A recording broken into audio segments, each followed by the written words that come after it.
ನನ್ನದು ರಣ್ಣಿರೋದ್ರೆ ಆ ಪಾಂಡವರಿಗೆ ಹೇಳಲು ನಿನಗಾಗಲಿ ಕೃಷ್ಣನಿಗಾಗಲಿ ಪಿತಾಮಹರಿಗಾಗಲಿ ಕೇವಲ ನನ್ನಲ್ಲಿ ಮಾತ್ರ ದೋಷಗಳು ಕಂಡುಬರುವುದು. ಆ ಪಾಂಡವರು ನಿರ್ದೋಷಿಗಳಲ್ಲವೇ? ಕುಂತಿ ಪುತ್ರ ಪಕ್ಷಪಾತಿಗಳಾದ ನೀವು ನಿಮ್ಮ ಸ್ವಭಾವಕ್ಕೆ ಸರಿಯಾದುದನ್ನೇ ಹೇಳಿದಿರಿ. ಕೃಷ್ಣ ಮಹಾನುಭಾವನಾದ ನೀನು ನಿನ್ನ ದ್ಯೂತತ್ವವನ್ನು ಬಹಳ ಶ್ಲಾಘನೀಯವಾಗಿಯೇ ಮುಗಿಸಿ, ಆದರೆ ನಿನ್ನ ಮರಳು ಮಾತಿಗೆ ಒಡಂಬಡುವ ಬುದ್ಧಿಹೀನನು ಮಾತ್ರ ಈ ದುರ್ಯೋಧನನಲ್ಲ. ಚೆನ್ನಾಗಿ ತಿಳಿದಿರು ಕೃಷ್ಣ, ಇದು ಶುದ್ಧ ಕ್ಷತ್ರಿಯನ ರಕ್ತದ ವಿನಃ ಸ್ವಾಭಿಮಾನ ಶೂನ್ಯತೆಯ ಕೊಳಕು ನೀರಲ್ಲ ಕೃಷ್ಣ, ಕೊಳಕು ನೀರಲ್ಲ.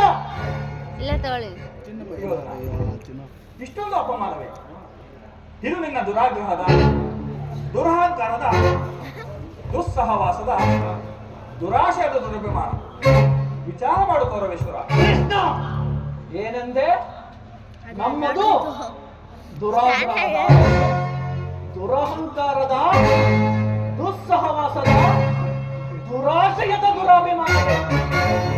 ಭಲೆ ಭಲೆ ಕೃಷ್ಣ, ಆಗಲ್ಲ. ಹೇಳುವೆನು ಕೇಳು.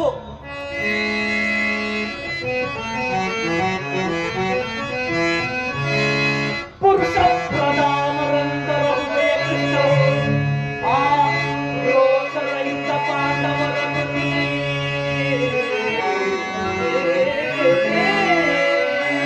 ಮತ್ತೆ ಕೃಷ್ಣ ಪುರುಷ ಪ್ರಧಾನರೆಂದರಹುದೇ ಕೃಷ್ಣ ಆ ರೋಷರಹಿತ ಪಾಂಡವರನ್ನು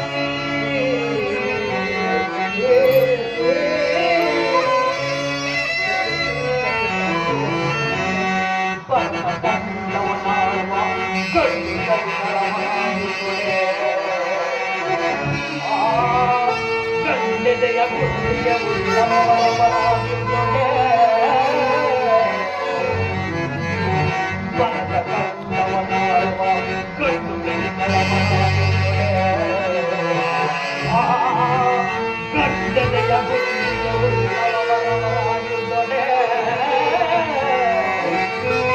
ಹೆಣ್ಣುಂಡತೆಯ ವಸ್ತ್ರಾಪಹರಣವ ಖಂಡಿಸಿ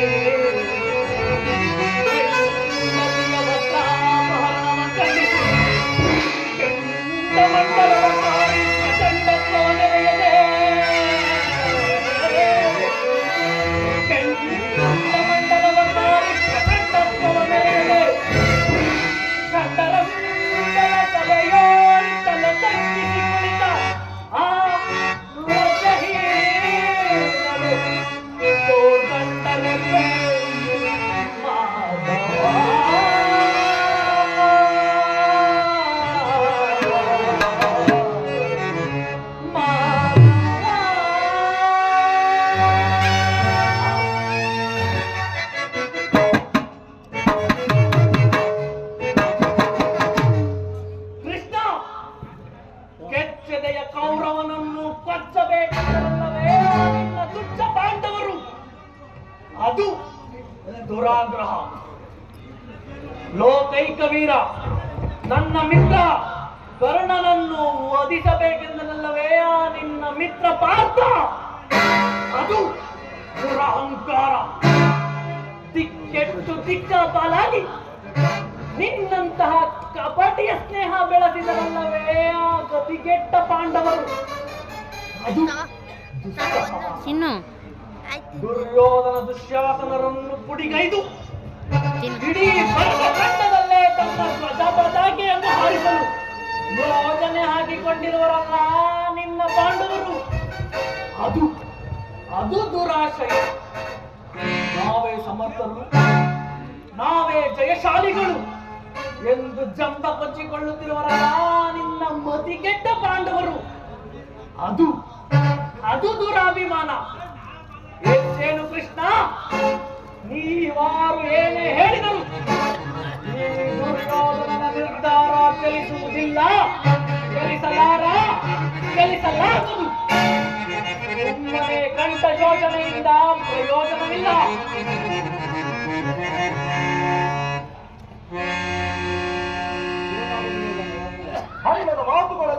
ತಪ್ಪಿದವು. ಈ ಗುರು ಸಹೋದರ ಹೃದಯದಲ್ಲಿ ಹತ್ತಲಿಸುತ್ತಿರುವ ಕೋಪದ್ವಾರ ಎಂತಹ ಯುದ್ಧ ಬೀರು ಮಾತುಗಳಿಂದ ಶಾಂತವಾಗುವುದಿಲ್ಲ.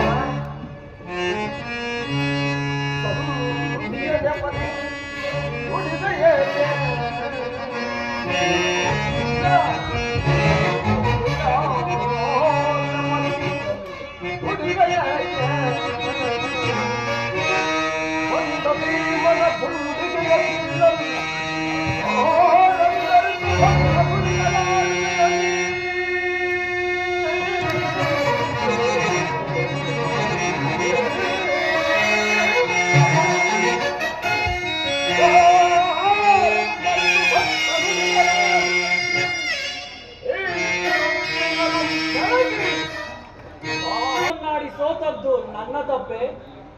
ಸತ್ಯವಾಕ್ಯ ಪರಿಪಾಲನೆಗಾಗಿ ವನವಾಸ ಅಜ್ಞಾತವಾಸ ಮಾಡಿದ್ದು ಅಧರ್ಮದ ಕಾರ್ಯವೋ?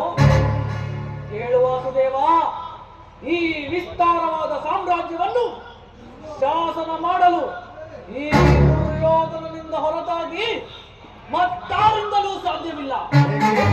ಪಾಂಡವರಿಲ್ಲವೇ? ಪಾಂಡವರು ಆ ಪಾಂಡವರಿಗೆ ಭಿಕ್ಷಾವೃತ್ತಿಯೇ ಯೋಗ್ಯವಾದ ಜೀವನ. ಧರ್ಮ ವಿರುಹುಗಳಾದ ಅವರುಗಳ ಕೈಯಲ್ಲಿ ಈ ವಿಫಲ ಸಾಮ್ರಾಜ್ಯವನ್ನೊಪ್ಪಿಸುವ ಅಪಮಾನವು ನನ್ನಿಂದಾಗಿ. ಯುದ್ಧದ ಭಯವನ್ನು ತೋರಲಿಲ್ಲ ಜನಾರ್ದನ. ಯುದ್ಧವು ಕ್ಷತ್ರಿಯನ ಧರ್ಮ, ಅರ್ಥ, ಕಾಮ, ಮೋಕ್ಷ ಮತ್ತು ಜೀವನದ ಏಕಮಾತ್ರ ಸಾಧನೆಯಾಗಿದೆ. ಯುದ್ಧದ ಹೊರತಾಗಿ ಕ್ಷತ್ರಿಯನೆಂದಿಗೂ ಭಯಪಡುವುದಿಲ್ಲ, ಭಯಪಡಲಾರ, ಭಯಪಡಲಾಗದು. ಶರಣಾಗದು ದುರ್ಯೋಧನ. ನಿನ್ನ ಅಭಿಷ್ಟವು ಯುದ್ಧವೇ ಆದರೆ ನೀನು ಅಗತ್ಯವಾಗಿ ಅದನ್ನೇ ಹೊಂದಿರುವಂತೆ. ಆದರೆ ಇದು ನಿನ್ನ ಯುದ್ಧವಲ್ಲ, ಭಯಂಕರ ಆತ್ಮಹತ್ಯೆ, ಪಾಪಾಶಯ, ಗುರುಕುಲದ ಕಳಂಕ ಸ್ವರೂಪನೆ. ಇದರಲ್ಲಿ ನಿನ್ನ ಅಪರಾಧವೇನೆಂದು ಕೇಳಿವೆಯೋ? ನಿನ್ನ ಅಪರಾಧಗಳು ಅರಣ್ಯ.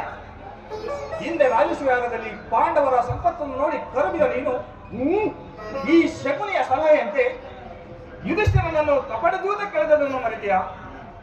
ಸಹೋದರರ ಪತ್ನಿಯನ್ನು ರಾಜ್ಯಸಭೆಗೆ ಎಳೆತರಿಸಿ ನೀನು ಮಾಡಿದ ಅವಾಚ್ಯ ಅಪರಾಧವು ಅನಂತ ಕಾಲವು ಪ್ರಳಯದ ಧೂಮಕೆತ್ತುವಂತೆ ನಿನ್ನ ನೀಚ ಸ್ಮೃತಿಯನ್ನು ಹಿಂಬಾಲಿಸುವುದೆಂದು ಮರೆಯಬೇಡ.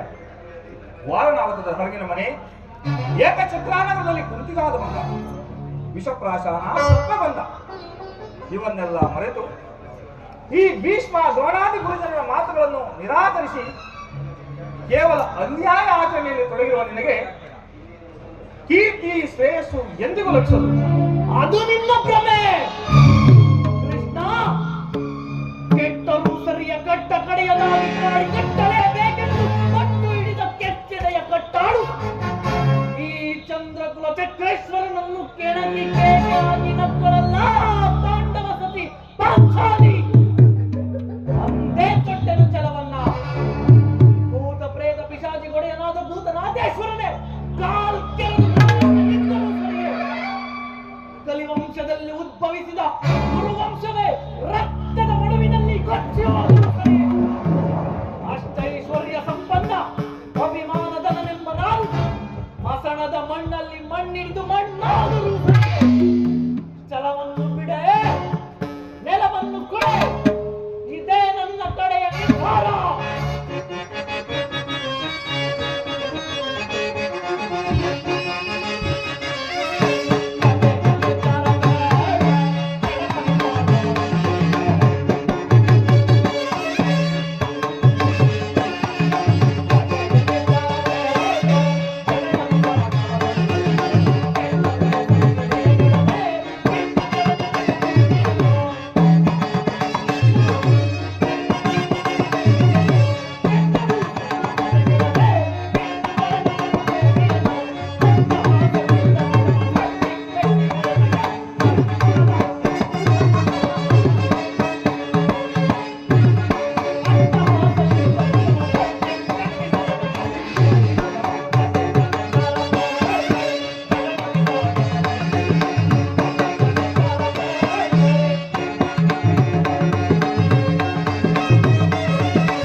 ಗೆದ್ದರೆ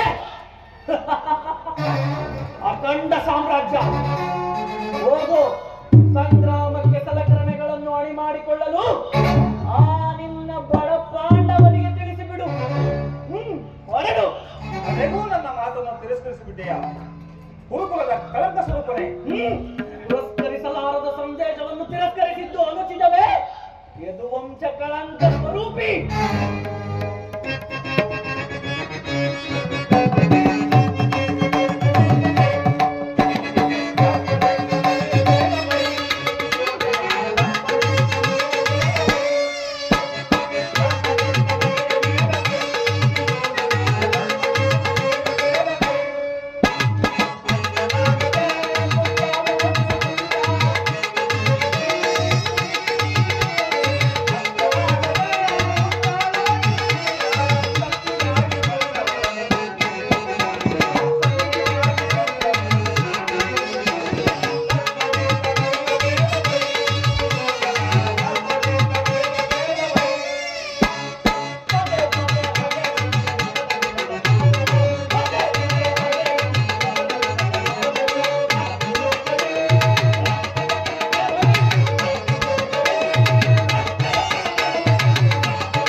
ಅಪರಾಧಕ್ಕೆ ಶಿಕ್ಷೆ ಅದನ್ನು ನೀವೇ ನಿರ್ಧರಿಸಬೇಕು.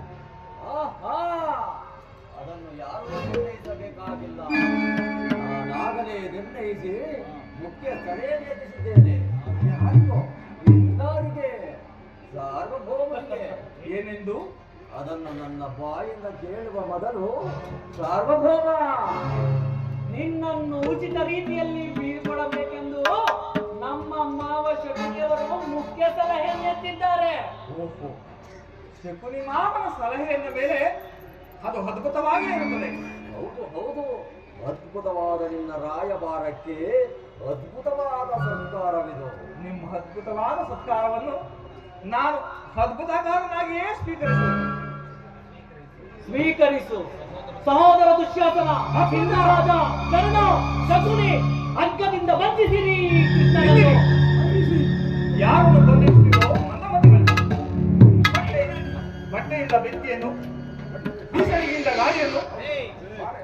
ಮೊದಲಿನಿಂದ ಹುಟ್ಟಿ ಬರುವ ಸಾರವನ್ನು ತಂದು ತಿಳಿಸಿದ ವ್ಯರ್ಥ